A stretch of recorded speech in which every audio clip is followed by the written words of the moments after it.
It's kind of musical chairs, so I apologize for the tightness there. I'd like to introduce our candidates, but also get a brief description of the new district lines.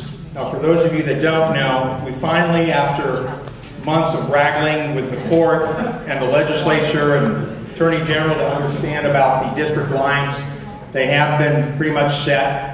The new primary for the Republican and Democratic Party will be held May 29th. I think originally it was scheduled for, was it March 3rd or something like that? Tomorrow, March the 6th. So there's where we are. When we schedule this, we expected to have a primary like right around the corner, so that's why we're on this date. With that said, let me first introduce our candidates. From on my far right, your far left, is John Corona, incumbent Republican running for the Texas Senate, 16th District. And John, if you could give me, or give the audience, a brief description. I believe the district now runs from Coppell and Irving in the west all the way to Rockwall in the east, encompassing most of North Dallas County. Is that correct? That's correct. Down through Preston Hollow, through the Park Cities, through a portion of East Dallas, and your description is correct all the way over to Rowlett. Rowlett's been in the district before, and so it's really just coming back after a decade away. But I'm very excited about the new territory to our west, which of course includes Addison and other fine communities, and also a large part of Irving. So it's great for the district. Okay, great. And can you tell the audience a little bit about yourself, just 1 minute, to why you're running? I'd be glad to. My name is John Corona. I've had the honor of serving as your state senator for a number of years now. I'm a resident since early childhood of East Dallas, and live today just south of OBJ in the Preston Hollow area. I really am running right now for re-election because I think the Senate and the legislature as a whole needs seasoned leadership. We have a number of very serious, very challenging issues facing the state, not the least of which is our fiscal condition. Last session we saw certainly some of that as we work to balance the budget, but we still have a great deal of work to do on that budget, and I think that's one among many reasons to send back senior members of the legislature that you believe have done a good job. I also think we've got serious work ahead in terms of the state's infrastructure. There is no more obvious problem we face today than water, and I have some solutions I hope we have an opportunity to talk about today. And then, of course, transportation is yet another one. Thank you for allowing me to be with you. Great. Not bad. It's about a minute two, so not bad. Okay. To follow that, to John's left is Stephanie Carter, who is running for the Texas House 102nd District as an incumbent Republican.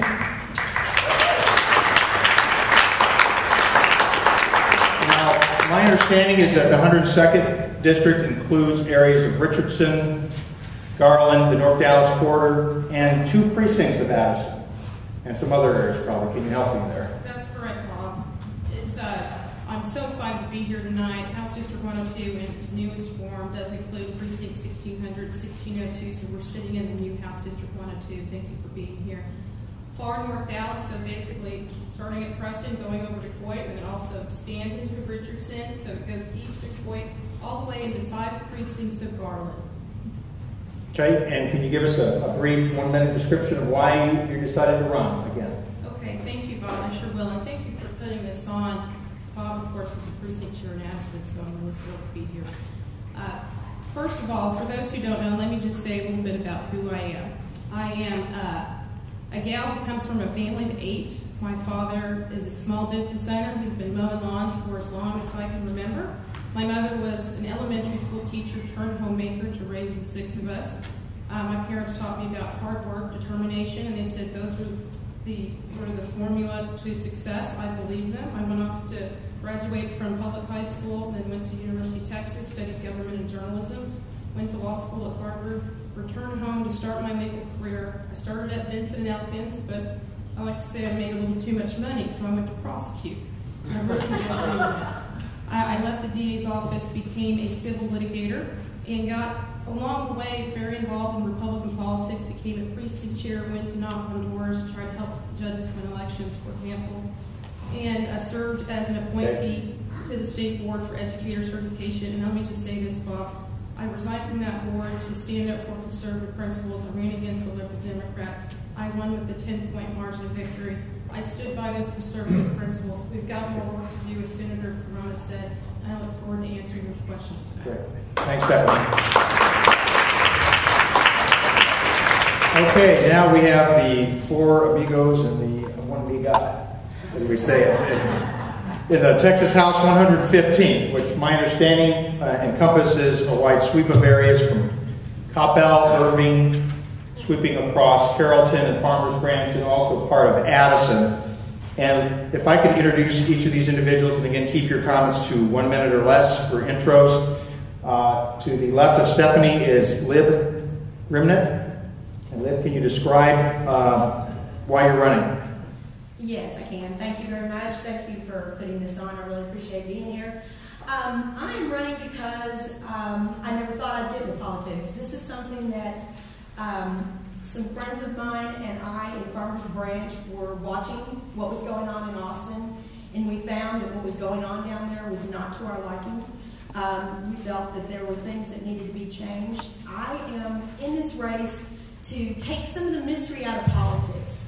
In my research, I have found a lot of things that I think could be changed on all levels. And while I am proud to be from the great state of Texas, and I am a native to Farmers Branch, I grew up there since I was 4. Today's my birthday, so I will tell you all that. So I'm kind of dating myself, but I've lived in Farmers Branch most of my life, except for 20 years in Carrollton. This is my home. These are the people that I care about. This is my district. Okay. Anyways, that's why I'm in this race. Okay, that's what continued. Okay, next is Steve Wynn. I'm Steve Wynn, and I want to share something about myself to let you know what drew me to the Republican Party and conservative values. My grandfather, he was tortured and executed for resisting communism. My father devoted his adult life fighting communists right alongside American troops. Now, at the end of the war, we left, our family did, spent over 20 days at sea, and with the help and support of a good Christian church, we made our way to Texas and became proud Americans. And that's kind of when I learned what it means to stand up for what you believe in, no matter what the cost. Now, today, I'm a doctor, a small business owner. I serve on the Governor's Health Council, the Comptroller Business Council, and now a candidate for state representative. So just imagine if Grandpa could see me now. Over the years, I've been real active in the party as a donor, a volunteer, precinct chairman, a poll watcher, a delegate to the last 3 state conventions. And I see that we've got lots of challenges today. As a doctor, I'm really concerned about Obamacare and the government trying to take over health care. As someone who lost family members and freedom to communists, I'm concerned about Agenda 21. These things need to be stopped. Okay. Well done, Steve. Next is Andy Olivo. You pronounced that correct. My name is Andy Olivo, and I thank all the Tea Party members for the opportunity to be here today. My wife and son are right there, the lady and blonde right there, and the big guy right there is my son. I'm very proud of them. I'm running because I believe that I am the best candidate. I think if you look at the record of all the people of 115, I think you will come to that conclusion. I started my career in 2 phases. One, the JAG officer, Army individual, also working with the U.S. Attorney, in Houston, Texas. Besides that, owner, a small property owner. My office is located on Beltline. I serve 3 terms on the City Council, Mayor Pro Tem. I'm also a member of board of a number of organizations. Military veteran said before, 30 years, so retired about 6 years ago. And based on my entire record, I believe I'm the best person for this job. I think what I would like for you to do is just study the individual, and see which one will be the best fit for you. Thank you very much. Okay, good. The next candidate for the 115th is Bennett Ratliff. Good evening. Thank y'all for being here tonight. Bennett Ratliff. I'm running for House District 115. What drew me to this race is probably something my parents taught me growing up.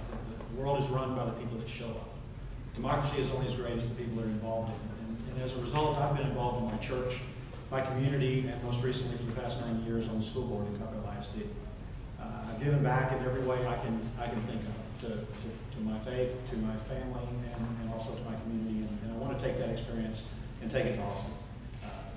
As an elected official for the past 9 years, I'm proud that we've balanced the budget. We've cut taxes 18%. We've reduced overhead expenses to 2.7% of our budget. And in doing so, we're recognized by the state comptroller as one of the leanest, most efficient school districts in the state of Texas. And I'm proud of that record, and I think it's an experience that I can take to Austin. I think Senator Corona is right. We need experienced leadership in Austin this next session. We've got a lot of hard challenges ahead of us, and I think I bring those tools to the table as a small businessman. I've balanced the budget. I've signed the front, some more paychecks in the back, and I appreciate your support. Great. Thank you. Our last candidate for the 115th is Matt Rinaldi. Thank you all for being here. I really appreciate it. I'm running for District 115. I'm running to be in the Texas legislature because I'm concerned. I'm concerned about the direction of our nation. I'm concerned about the direction of our state. And we're going to enter this next session $15 billion in the hole because of federal health care mandates and Obamacare. And it is going to be a very difficult session to be a conservative. There's going to be tremendous pressure to raise taxes. It's going to be hard to resist that pressure. We need to send strong conservative fighters to Austin in order to resist that pressure. And that's what I'm going to fight for. I'm not going to increase your taxes. I'm going to fight for limited government principles as I have my whole life. I've been a conservative activist for 20 years. I was the media coordinator on the first Tax Day Tea Party when the Tea Party was just an event and not a group. And to look at what's come of it now is just wonderful. We need to fight in Austin to elect conservatives in the primary so that they can take our fight to Austin and we can win those fights. And that's why I ask for your vote. Thank you. Great. All right, thank you, Matt. We'll start through the questions right now, but also before we start, I want to make a brief announcement. We have a wide sweep of candidates in the office here, or in the building. I just wanted to introduce them. If they could just stand up and introduce themselves. Following the event, you can meet them in the back. I didn't want to leave them out, so if going this way to this way, could the candidates just represent themselves and stand up and also announce who they are? My name is Kevin McKee. I'm a candidate for the 5th Court of Appeals, Place 2. Michelle Holmes, Farmers Branch City Council, running for re-election. Of Addison. I want to welcome all of you for coming to Addison. It's a wonderful facility. I'm running for U.S. Congress in the new District 6. Thank you so much. Hi, I'm David Evans. I'm running for the 5th Court of Appeals, Place 2. Information at judgedavidevans.com. Thank you so much. I'm Brent Stinchfield. I'm running for United States Congress in District 24. And it looks like all of Addison under the new map is now included in that congressional district. So just want to say hi, Stinchfield for Congress, BrentStinchfield.com.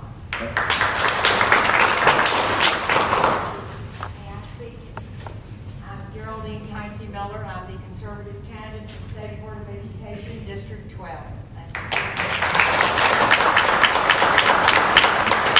And I'm Tom Leppard. I'm a conservative businessman running for the U.S. Senate.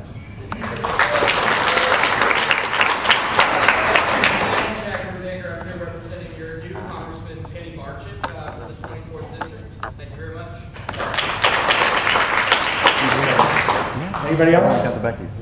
Good. I just appreciate that. And again, afterwards, by all means, talk to these folks. Spend some time with them out in the lobby, as I will to do that. Okay, on to our questions. Again, this is kind of like speed dating, rapid fire questions. Try to keep it under a minute. We'll just run through this and hopefully have a lot of fun in the process. Okay, number one question. We'll start with Matt, and we'll move this way. We'll kind of seesaw back and forth. The first question is the state budget. Shrink it, grow it, keep it the same. In the last 20 years in Texas, the state budget, when adjusted for inflation, has doubled. You can't tell me that there isn't room to shrink the budget. I think we need to shrink the budget where we can. The problem is that we have a growing Medicaid obligation. And we're working as a state legislature to fix that. We had a Section 1115 waiver this December. We are going to work to make Medicaid more efficient so that we have more room in the budget.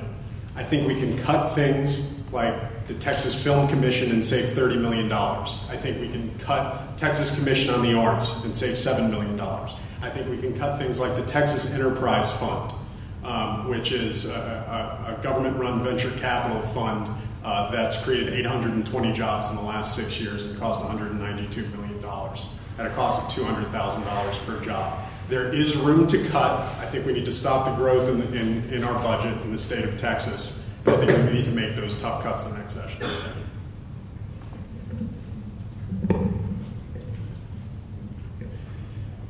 I think that question needs to be broken down a little further. I believe we need to cut the budget where we can. I believe in the discretionary funds that we have, we can look and be more efficient in the things that we run. Unfortunately, close to 80% of our budget is locked up in either Medicaid or education. And those are the two big items in the budget in the coming biennium and in the budget in the past several bienniums. As an experienced school board member, I understand the challenges that we have under the state budget for public education.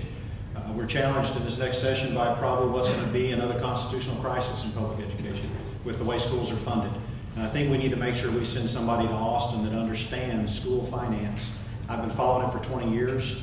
I've been living with it as a school board member for the past 9 years. I've got some ideas about how we can reform it to restore local control, to restore control for our school boards over their budgets, to control for our school boards over their curriculum. And I think that's one place we've got to look real hard because it's 42% of the budget. Thank you. Okay.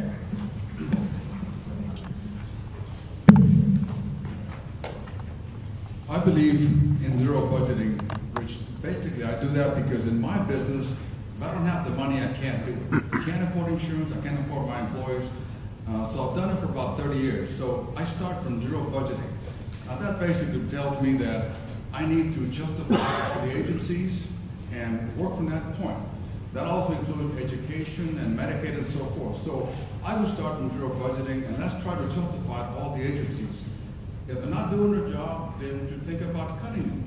So I think we need to be really critical about this.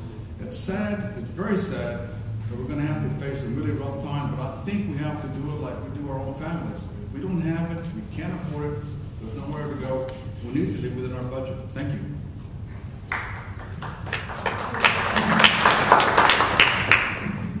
We absolutely need to cut every place that we can.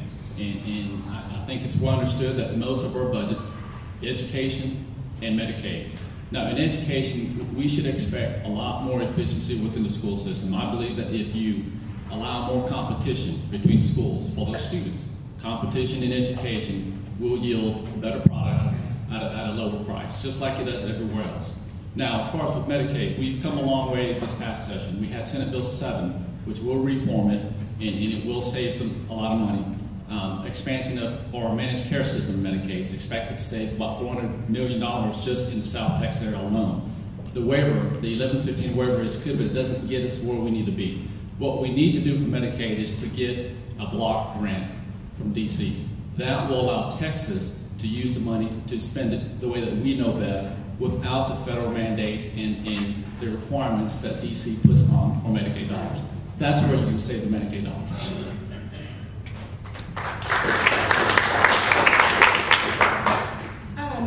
I've been looking at the budget, and I actually have a CPA working with me to see where we can cut because I just don't know everything there is to know about what goes on down in Austin. I'm still learning. One thing I do know, and being from Farmers Branch, we spend $8.9 billion a year on illegal alien services. We could cut that. We could cut that. We could have cut that last session and balanced the budget, not really had to hit our rainy day fund. It would have helped with the schools. I think in the schools, I read an article recently about this dual language program. I don't agree with that. I had friends growing up that were of Hispanic descent that didn't speak a lick of English when they walked in our schools. Nobody coddled them. Nobody gave them English as a second language. And guess what? They graduated from college just fine. So I think there's things that we need to stop doing for illegal aliens and start doing for our American kids, the people that were born here. Okay.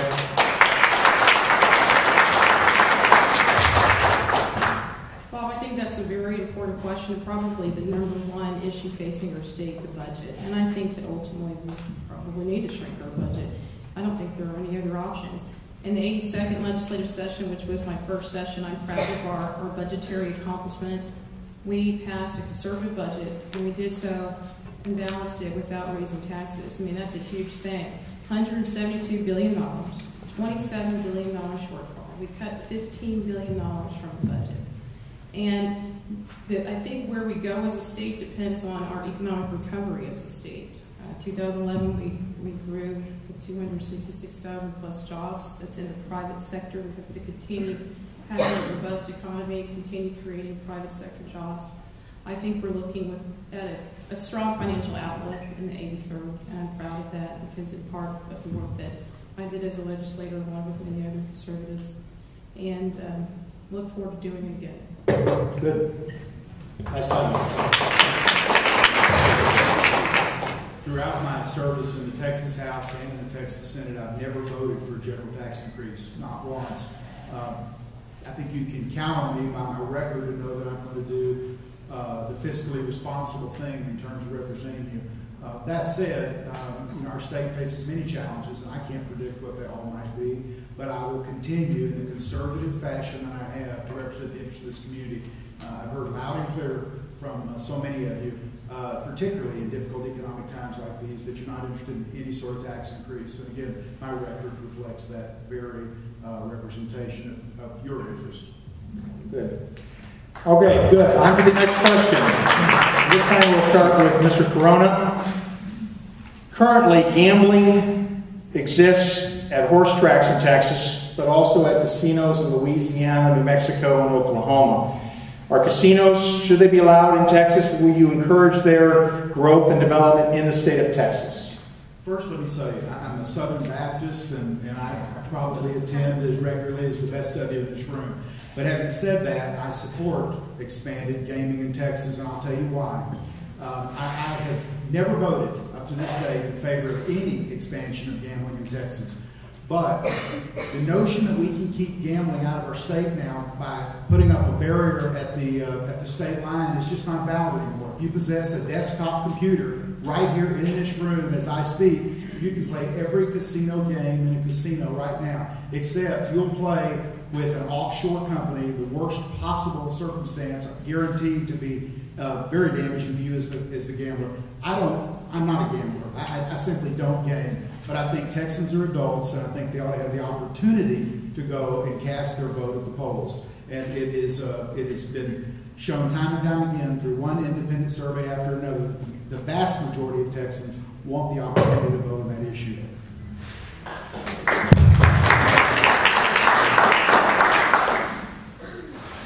I think that's a great question. I think it's a question that could come up in the 83rd. There were attempts to move gambling in the direction of passage in the 82nd. I oppose the expansion of gambling, and I'll leave it at that. Well, I kind of agree with Senator Corona to the point that we're all adults.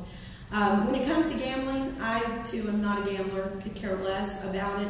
However, I do know that people enjoy it, and it's not up to me to make that decision for someone. The one thing that I am concerned about, and what I have found in my research, is that if this gambling is subsidized by our Texas legislature, then the Strauss family stands to earn a considerable amount of money. These are the things that are going on in Austin that need to have a stop put to them. The Strausses should not be making money off of the state of Texas when it comes to gambling. And no one should be going to Austin to enrich themselves. This is a service. It's not a job. It is a service to your country, to your state, and to your constituents. So if a private industry wants to come in and set up gambling, more power to you. Otherwise, forget it.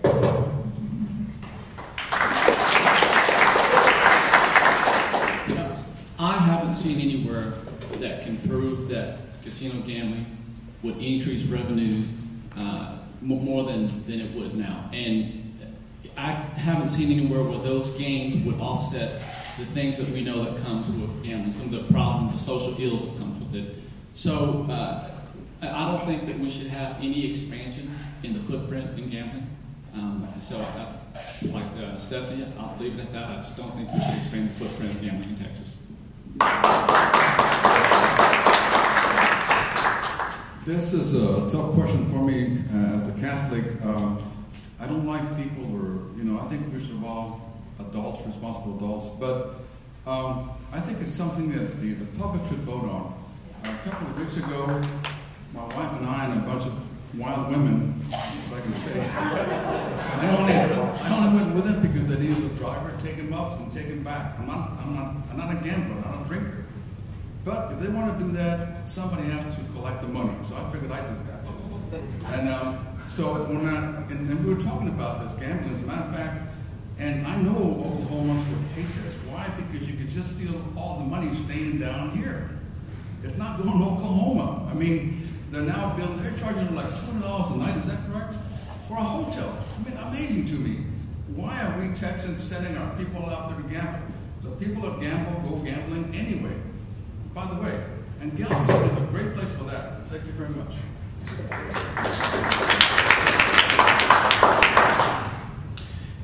I'm not a supporter of expansion of gambling in Texas, and I'll tell you why. When we passed the lottery, it was supposed to solve all of our woes about funding public education in Texas.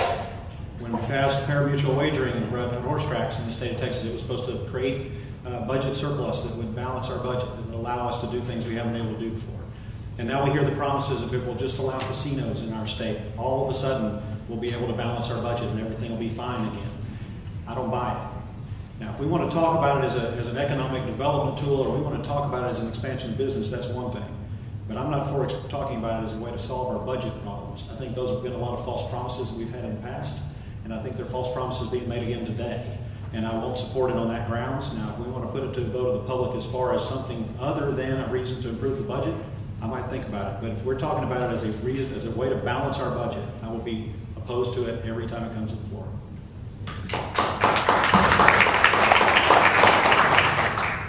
I'm not a supporter of an expansion of gambling in the state of Texas as well. I don't think it's talked about right now as this panacea that will solve a great deal of our budget woes, and I just don't think that's the case. I haven't seen any study that proves to me that that's the case. If you look state after state, gambling has come up short in the projections in each state that was predicted. Because the studies, for one, don't take into account the strain on social services from increased crime and such. And secondly, the studies don't take into account the cannibalization of other forms of entertainment revenue, of other established entertainment businesses. And that does occur. So I'm against an expansion of gambling in the state of Texas. Okay. The next question is a basic question. We'll start from here and move to the end. What is the role of government?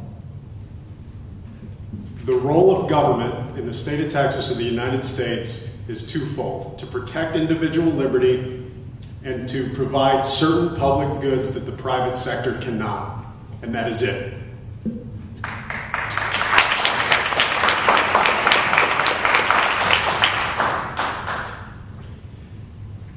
I think as a general statement, I'm going to talk about state government primarily, since that's what we're here running for.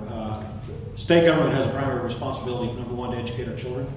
I think that's been a primary responsibility of our state for a number of years. And second, to provide for transportation, mobility, and projects that generally can't be undertaken by local government. Anything that can be restored back to the local control of local government as far as projects or things that the state has gradually taken over in the last 20 years needs to be restored back to local control. The state needs to fund public education and then get out of the way. The state needs to recognize that mobility is one of our primary issues and that the state needs to be funding. And other than that, and other than responding to federal mandates for Medicaid and other social programs, I believe that is the limited role the state government ought to be filling.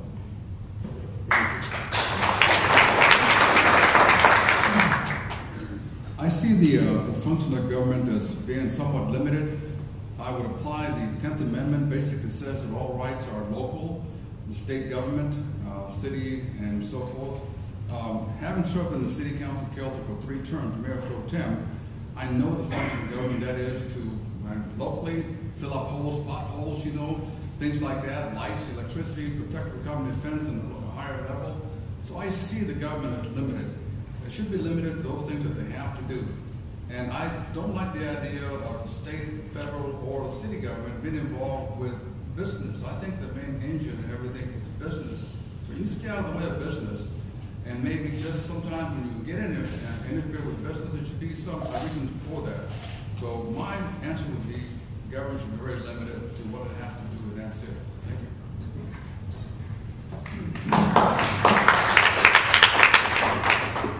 I think government should, the main duties would be to protect the citizens, enforce the laws, and in some way regulate interstate commerce. Now, if you look in the phone book or online, and there's a private entity that can do something better, more efficient, and cheaper than the government has no reason doing it.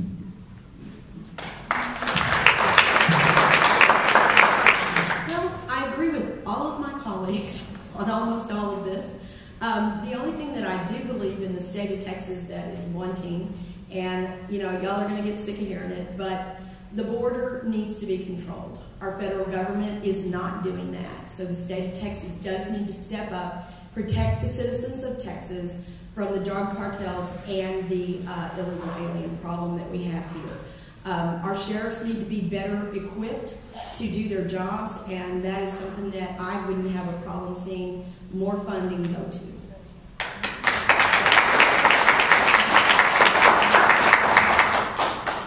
I'll just say ditto on everything. And let me just address my role in state government. I think my role is to stand up for social and fiscal conservatism. We have to do our job as a state to make sure that we continue to grow our economy, that we continue to support strong legislation like I did last session, voter ID, sonogram, curtailing federal role in our health care plan through Senate Bill 7 and the health care compact, and to make sure that illegal immigrants are not applying for driver's licenses, and to have a residency and citizenship requirement like we did in the 82nd.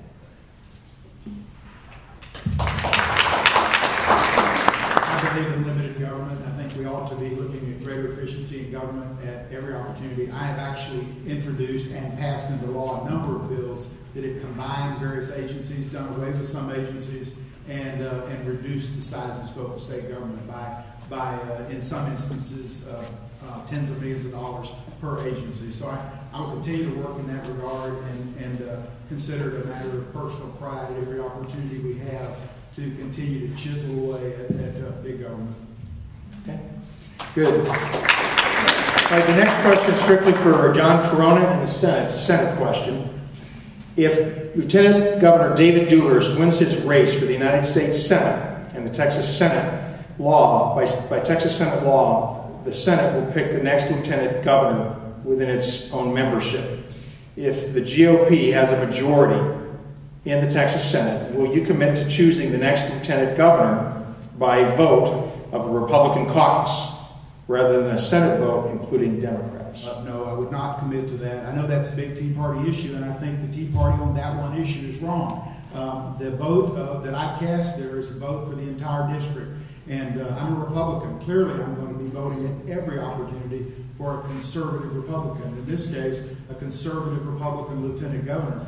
But to turn that vote over, to turn your vote over to a political caucus where you got every opportunist and every other individual vying for these posts for all the wrong reasons, to be quite candid, very foolhardy. And I just don't support that notion at all. And I'll be very proud to cast that vote if we have that opportunity to do so for the most conservative Republican that is available and holds himself out. Someone that genuinely is a statesman and cares about the best interest of the state, not somebody who is a politician in the most partisan reality, which is typically the way any kind of caucus vote from either party ends up being cast.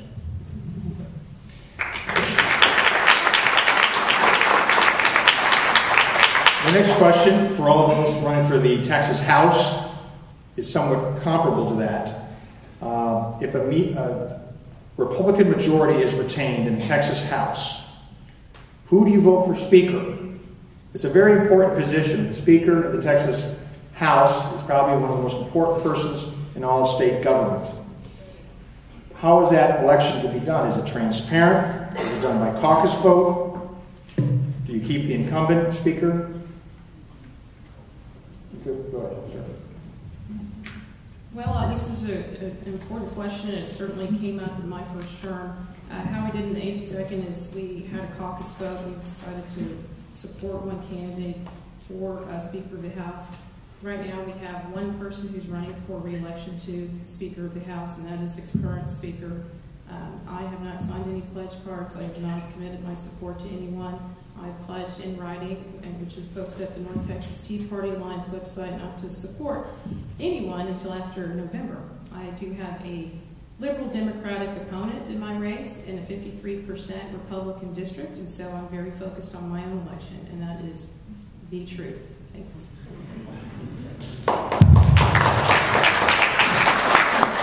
Well, that's kind of another reason why I got in this race. I am for transparency. I am for the voters knowing exactly what is going on down in Austin, and I will bring that with me. I will not vote in a caucus. I won't vote in a closed door. I won't be doing any backdoor deals. And if the only person that we have running for Speaker is Joe Strauss and I'm elected, I probably won't be voting, and you guys will know why, because I don't want him back. Thank you.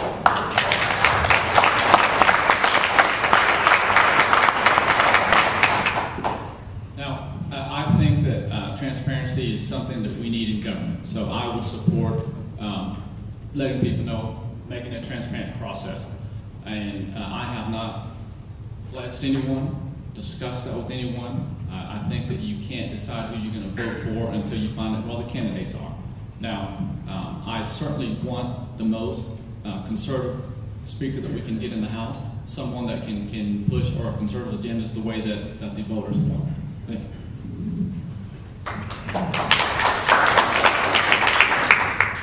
My support comes from basically the people that want to change. I'm not supported by business or anything big. I'm not beholden to Joe Strauss. I've never met Joe Strauss. I wouldn't know him if he walked in here. I don't know who he is. So I don't know anything. So, I mean, that would be my approach. I mean, I think that we will look at the man, the people, the candidates, and vote. But again, I'm not endorsed by him or by any important political figure. So I don't think I have any reason to vote for somebody like that. I think they have to justify their existence and go from there. Thank you very much. As far as the Speaker's race, I am for a transparent process. I believe democracy works just like it's working here tonight. I believe you need to know the candidates, you need to know what they stand for, and you need the opportunity to cast your vote in public. With that said, I've not made a pledge to anybody, and I will not make a pledge to anybody as part of this campaign. It's important to me that I stand up for the people in my district. I don't know who's running for the Speaker's race at this point. Obviously, we have one candidate, the incumbent, but we don't know who else might be in the race. So until that time comes, I'm not pledging to support anybody, and I won't. So I think it's important that our process is transparent, it's democratic as far as the way the ballots are cast, and it's open to the public to watch what we do every day as an elected official. Thank you.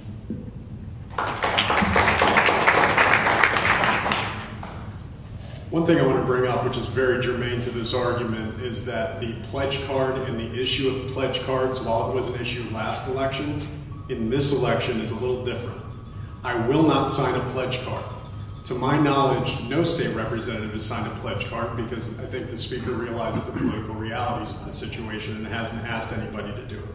So I will say that I will vote for the strongest conservative in the race that has the best chance of getting that conservative policy enacted into policy in this state.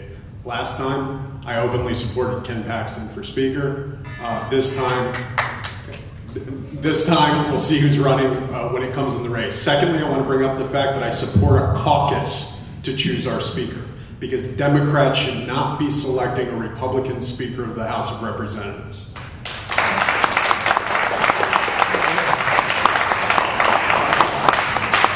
Next question. Do you support current taxpayer-funded benefits, including welfare, health care, food stamps, and other benefits to illegal aliens? Yes or no, and why? And how do we deal with that whole issue of a lot of illegal aliens in Texas receiving taxpayer-funded benefits? I think we're going to go back this way. Well, I think a very simple way to think of it is you can't leave the front door to your house open and give away free stuff and not have a house full of people. We cannot give away benefits to illegals and not expect the illegal problem to get worse. I would vote to end all taxpayer-funded benefits to illegal aliens to the fullest extent allowed by federal law. I would end the Texas DREAM Act, and I would end in-state tuition benefits to illegal aliens. I would also support an E-Verify bill, and I would support a sanctuary city bill at the very least, but I don't think that goes far enough. I think we need something more akin to an Arizona-type law, which requires law enforcement officials to inquire into the immigration status of detained individuals.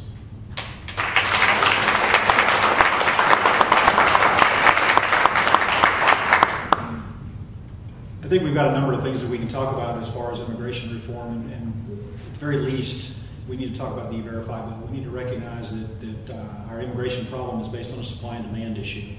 As long as there's a demand for people that are not documented to come to our country and work and live the American dream, there will be a supply. So we need to recognize that we need to pass meaningful reforms on the E-Verify on the employment side. We also need to enforce the laws we have on the books today. We have a lot of good laws on the books today we're not enforcing, and we need to enforce those, and we need to make sure that our employers respect the laws that we have on the books today. And we need to eliminate sanctuary cities. It's not up to a mayor or a city council to decide which laws they get to enforce and which laws they don't get to enforce that are passed by the state. They need to enforce the laws that are passed in Austin. And last but not least, I think if you're a citizen of our state, a legal citizen of our state, you're entitled to in-state tuition. If you're not a legal citizen of our state, whether you're from out of our country or out of our state, you need to pay out-of-state tuition. And that's just as simple. When my kids went to school out of state, they paid out-of-state tuition. Yet they were American citizens. I don't think it's fair to let somebody coming from out of our country pay in-state tuition. So, thank you.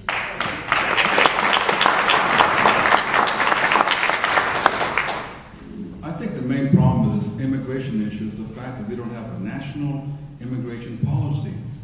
This has been a political football. You know that. I know that. Republicans have stayed away from it, and so have Democrats. And it's good for business because they keep pointing the finger at each other. So I'm hoping that our next congressman, or Kinney or Grant, will have the nerve to stand up and give us a policy we can follow. Now, why am I saying that? Because all the people down here at this level, we are bound by whatever is up on top. What's happening is that all these issues, sanctuary cities and so forth, are a result of the lack of leadership at the highest level. That's the reason. So until you do that, you're going to have problems doing anything down here. Now, having lived on the border and having lived and handled immigration issues before, I would deal with that on two avenues. Number one, there's a criminal side and there's a business side. You have to realize that people come here for jobs, right? Who cleans the floors, your houses, your buildings, and stuff like that? They come here for jobs. The other side, the criminal side, drugs. So I think once you deal those issues in a federal program, again, a comprehensive immigration program, you start with that first, then we go from there. You will eliminate sanctuary cities. Okay. I was looking at my other questions. I wasn't paying attention there. Now, as an immigrant myself, my family, all 9 of us, we came here legally. We expect everyone else to do the same. So we certainly would oppose any benefits to illegal immigrants. And, you know, besides E-Verifying and besides the sanctuary city, there's something else that I think we need to state here. Do we really need bilingual education? Is that something that we should spend limited resources on? I didn't speak any English coming here. We didn't have bilingual education when we came. I think we need to remember that this is America, and English should be our language.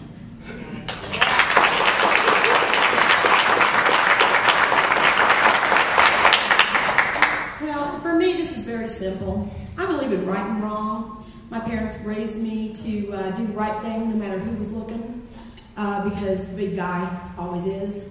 These people, I don't care whether they come for work or they come to harm us or whatever they come for. They're here illegally. They shouldn't be here. There's a flaw in our 14th Amendment that allows these children to become American citizens, which automatically gives them everything. One problem that we have is when you break one law, and this goes back to my Catholic education, whenever you take one sin, it's easy to do the next one without thinking too much of it. So we've got people coming here illegally, then they can get something free, so they lie. Then they're stealing from the American people. And I don't know about you guys, but I was raised on the Ten Commandments. There has to be some personal responsibility for these people, and if they have to be deported for what they're doing, so be it.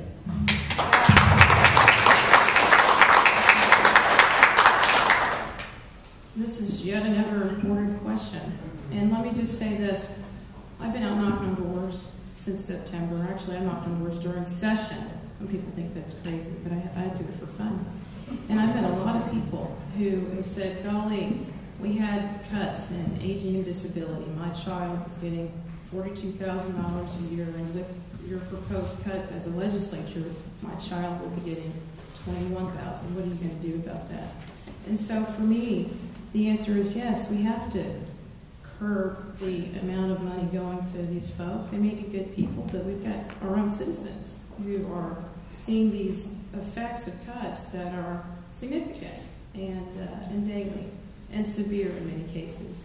And so we've got to continue to support strong legislation. I was a joint author to our E-Verify bill for simply state contract work. If your company are doing business with the state, you got to go ahead and run the electronic verification. It seems pretty simple. Couldn't get it passed, but try it next time.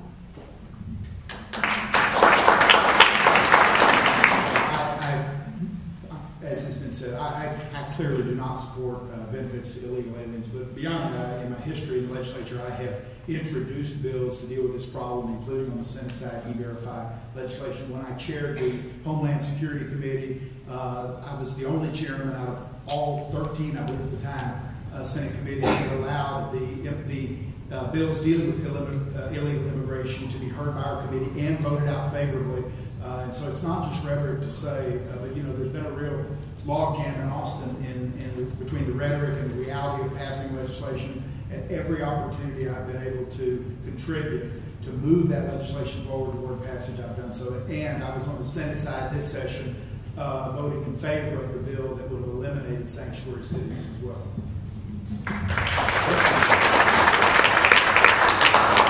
Next question, starting with Mr. Corona. The Texas Department of Transportation has been identified by critics as the most dysfunctional part of the state government. Do you agree or not? How would you fix TxDOT, or how would you reform it? I agree. I would tell you that the reform is underway. There was approximately 2 years ago now, there was an extensive report done by a nationally renowned firm that came in and took a look at what the problems were. The report, as you would expect, was very critical toward TxDOT. Since that time, the report, section by section, is being implemented all throughout the agency. It's too early yet to see what the effect of those changes will be, but I'm convinced they're all moves in the right direction. What we don't know is whether or not they're moves significant enough to be able to bring that agency into the level of efficiency that you would expect of a multi-billion-dollar agency. I can tell you, though, that it's not just a problem within the agency. The legislature has been complicit. The agency has had very erratic funding. The legislature has not taken a careful, critical look at the needs. The agency right now operates on 1980s computer technology because the legislature is not funding to upgrade. There are a whole host of reasons why that agency is in the mess that it is, but I absolutely agree it is a mess.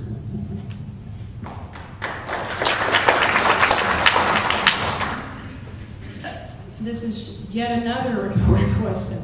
I hate to say ditto, but Senator Cronin is absolutely right. I will say when it came time to vote on the TxDOT legislation that came up in the 82nd, I voted no.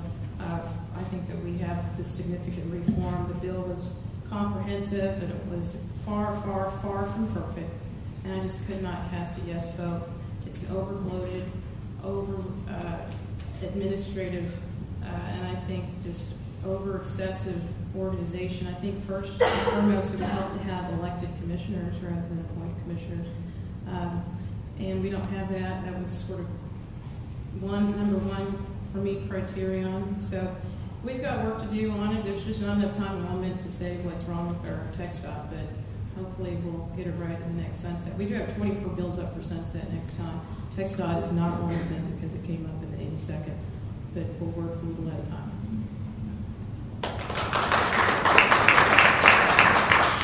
This is an area that I've been researching, and I did find out recently that they did appoint another person. So I don't know all the machinations of TxDOT. I just know that if you're like me, I am sick to death of all the construction around here, the toll roads that I have to pay for. You know, when did it get that way, and how can we stop it? And that's something that I will be looking into and seeing what we can do to take this agency apart. Maybe we need to just take it apart, take it down, and start over so that we can get some sense, common sense resolutions to the problems we have in Texas in our highways. Thank you.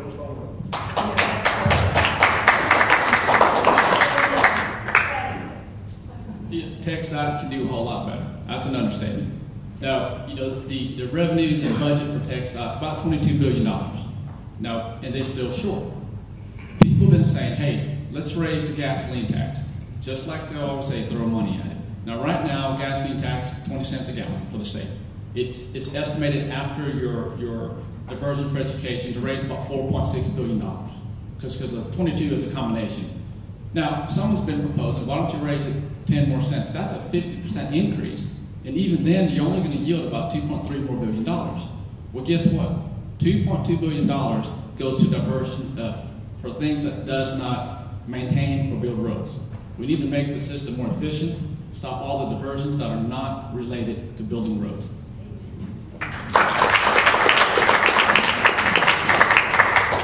I basically agree, and I would just add the following. When I was on city council, I was involved in two major projects in Carrollton. One was the Bush Tollway, and the other one was DART.